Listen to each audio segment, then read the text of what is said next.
xaflad si weyn loo soo agaasimay oo lagu soo dhaweynayay ra'iisul wasaarihii hore ee xukuumaddii dowladda ku-meel gaarka Soomaaliya Dr. Cabdiweli Maxamed Cali Gaas ahna musharax u taagan xilka madaxtinimada dowladda Puntland ayaa ka dhacday magaalada Dubai. xafladani oo ay soo agaasimeen jaaliyada iyo ganacsada reer Puntland ee ku dhaqan wadankan isu taga Imaaraadka Carabta ayaa lagu qabtay hotelka weyn ee Radisson Blu. waxaana ka soo qayb galay xafladani bulshada qaybaheeda kala duwan oo isugu jira siyaasiyiin waxgarad uqaal ka soo jeeda gobolada Puntland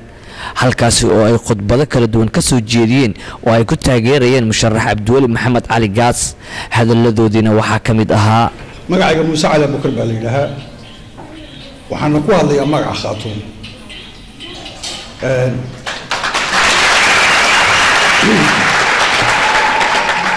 waxa aan caawa ku ogolaaday maaha sudfad iska timiyo aan ku imi meesha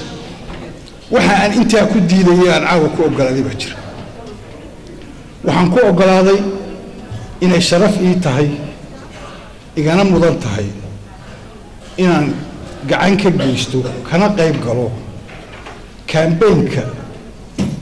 madaxtinimada Puntland ee uu u socdo Dr. Cabdiweli Maxamed Cali Gaas. waxa igu ijbaarayna waa saddex arrimood dadku waa laba nooc oo siyaasadda ku jira qaar waa qaar dhaxalaystay oo maskaxda iyo maantaba ka dhamaaday dadna waa dad jiil cusub oo aragti fog oo daaha dabadiisa inay wax ka arkaan ay awoodeeda leeyihiin challenge baa lagu jira change-ga ka dhacay koonfur waa maqasheen federaalka dam jadiid new blood ama dhiig cusub ama dhiig fresh ama wajiyo cusub marka ama ay ku fiicnaan lahayd reer Puntland oo dam jadiid magaciisa ka qaaday new faces inaan marka ku dayno kaasna halkaas baan ku dhaafayaa waa Cabdiweli uu istaahilaa in la support gareeyo waana xaqid shakhsi yiraahdo hal ay doorto waqtigeeda ugu dhamaa qof bin aadan wax ma bedeli karo qofku waa shakhsi laakiin wuxuu u baahan yahay program ama haykal nimankiina ka horeeyay baa ku taabtay wuxuu u baahan yahay team wuxuu u baahan yahay agenda wuxuu u baahan yahay program ma aha waxyi maanta lagu doorto subaxa ku xiga inuu kugu soo degayo waxaan filayaa Professor Cabdiweli inuu yahay shakhsigii gaarsiin lahaa 5 sano ee soo socota haddii aad taageero hiil iyo hoo aad la garab istaagtaan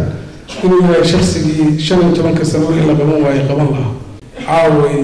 waxaad moodaa inaynu ku midaysannahay Puntland waxay waa kala furfurantay hadda waxaan filayaa mar haddii Khaatumo caawa la joogto oo maarta Cabdiweli la soo dhaweysay meeshana waxba ka maqnayn xaalka ismada iyo nabadoonada waxaan ku talin lahayn musharaxiinta daadxoorka ah oo tirada badan inay iyagu kala reebaan tacallinimo sida ay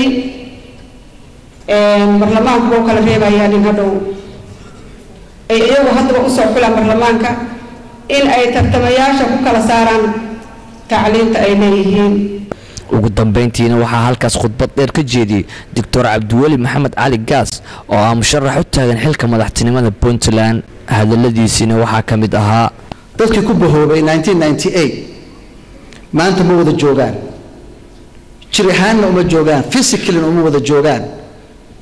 qalbi ahaanna uma wada joogaan morally uma wada joogaan waa dhabtu taaway dhulkii Puntland ee 1998 ugu bahoobay in badan oo kamid ah gacan kale ay gashay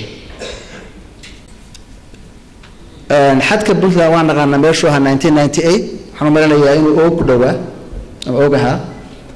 maantana tukarroq waa la soo fadhiyaa dhulka intiisa badnaydna in badan oo kamid ah waa la qabsaday Puntland waxa ku dhacay burbur dhaqaale ku dhacay fashil dhaqaale oo xun ayaa ku dhacay hoos u dhac dhaqaale oo xun baa ku yimid maxaa sababay kharashkii dawladda government expenditure oo galay jeebab gaar ah su'aal baa waxay Cabdulle muxuu u qabtay Puntland waana sheegaa marka waxaan qabtay Puntland qabtay Puntland markaan imid oo ogtiin kulligiin 2010 monitoring group report ki soo baxay wala socotaa wuxuu ka sheegay Puntland waxay ahayd loo haystay inay tahay hooy bucad badeed been idin sheegamay report xataa wuxuu xuseeyay in madaxda dawladda qaar ka mid ah la leeyahay waa bucad badeed laftigood waxa la yiri Cabdiweli wuxuu ka hor istaagay waxbarasho Puntland waxbarasho dawladda anaga waxaan soo martay oo ah waxa la yiraahdo from government to government anagu ayay NGO-da ma xukumo anagu laakiin from government to government waxbarashada soo martay waxay ahayd waxbarashada Turkigu bixiyay كلنا مرخاتها كتيهين إن قيبتي بنتلان للسيئي امتحان كنا لو بلا قروي سيد لو قيبي قول لو قيبي أنا كان وقبه أنا بنتلان بنسي مركا بنتلان لقي بنتلان سأوقف استياء تقارنا أنا ما دحقرينه دي وزارة دحبر شراكة قاسي امتحانك يا كبرى موسى يا قاطي دول بنتلان بلا ويديني لكن وحان أوقع هاي بين الله مرة بيه وزير كتشوغ عبد فارح جحا inuu yahay nin Soomaaliya oo wanaagsan oo caadil ah aan ogahay waxaan ka hadlo waxa aan rabay inaan qabto hadii la doorto barnaamijkayga siyaasadeed markii xagga gudaha aan tagno waan soo bandhigayaa waan arki doontaa Kamal Xasan Xuseen TV-ga caalamiga Kalsan TV Dubai